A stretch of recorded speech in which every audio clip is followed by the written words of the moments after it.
Hello दोस्तों, नमस्कार। Master technician channel में आपका बहुत बहुत स्वागत है।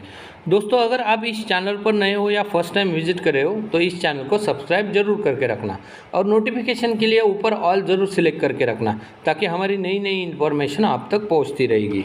तो दोस्तों, आज हम देखते हैं DCM 7.1 के बारे में। ये DCM डीजल कंट्रोल मॉड्यूल ये एक ECU है, ECM है।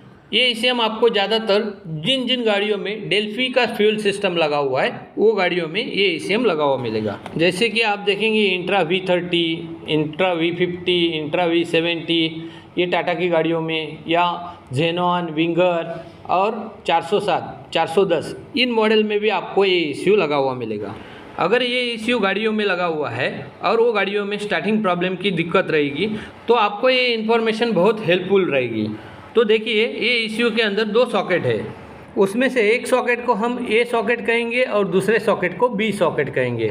देखिए, इसके अंदर जो बड़ा बड़ा पिन दिखाई दिया है वो B सॉकेट के अंदर होता है। जिस सॉकेट के अंदर 105 पिन है वो A सॉकेट समझेंगे और जिस सॉकेट के अंदर 91 पिन है वो B सॉकेट समझेंगे। अब इंजन को स्टार्ट होने के लिए हमें कहाँ कहाँ ECU को पावर सप्लाई देनी पड़ेगी इसके बारे में देखते हैं। तो सबसे पहले ECU का B सॉकेट हम देखते हैं, B सॉकेट में कौन सा कनेक्शन आता है। तो ये ECU का ये B सॉकेट है। B सॉकेट के अंदर पावर का कनेक्शन कैसे कैसे रहते इसके बारे में देखते हैं। तो ECU का पिन नंबर 3, 5, 6 और 41 ये पिन नंबर में बैटरी से आया हुआ पॉजिटिव कनेक्शन का डायरेक्ट कनेक्शन होता है जो फ्यूज बॉक्स और रिले के तरफ से आता है। ये कनेक्शन बैटरी के यहाँ से आया हुआ रहता है, उसके बीच में रिले का कनेक्शन होता है। अब देखते हैं ECU में आया हुआ ग्राउंड का कनेक्शन। तो ECU का पिन नंबर 1, 2, 4 ये बैटरी के नेगेटिव के कनेक्शन से जुड़ा हुआ रहता है हमेशा।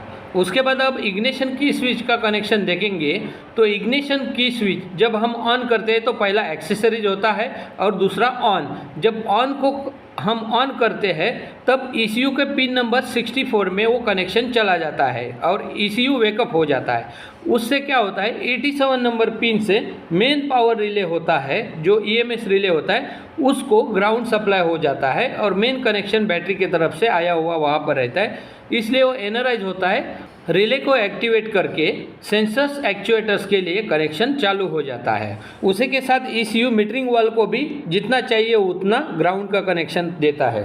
अब हम जब अगर गाड़ी को क्रैंक करेंगे तो क्रैंक करने के बाद ECU के 43 पिन नंबर के यहाँ पर उसका सिग्नल चला जाता है, उसको स्टार्ट स्विच के लिए सिग्नल चला जाता है। तो उसके बाद क्या होता है, ECU के 86 और 70 नंबर पिन से स्टार्टर रिले को वो कनेक्शन चला जाता है और स्टार्टर रिले को एक्टिवेट करता है और इंजन घूमना चालू हो जाता है।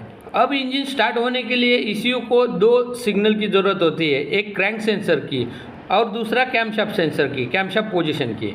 तो क्रैंकशाफ्ट सेंसर के लिए ECU का A कनेक्टर में से 77 नंबर और 78 पिन से क्रैंकशाफ्ट सेंसर के लिए कनेक्शन चला जाता है। वहाँ से क्रैंकशाफ्ट का पोजीशन ECU पता कर लेता है। उसके बाद आते हैं कैमशाफ्ट सेंसर के लिए।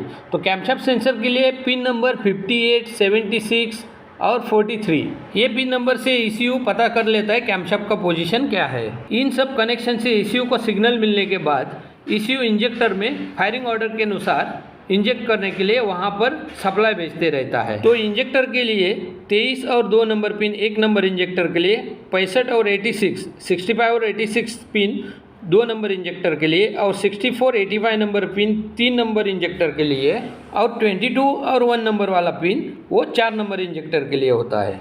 तो इन कनेक्शन से आप गाड़ी को स्टार्ट कर सकते हैं। तो दोस्तों, मैंने एक आसान का सर्किट आपके पास पेश किया है। अगर आपको अच्छा लगे तो लाइक, सब्सक्राइब, शेयर ज़रूर करना। धन्यवाद।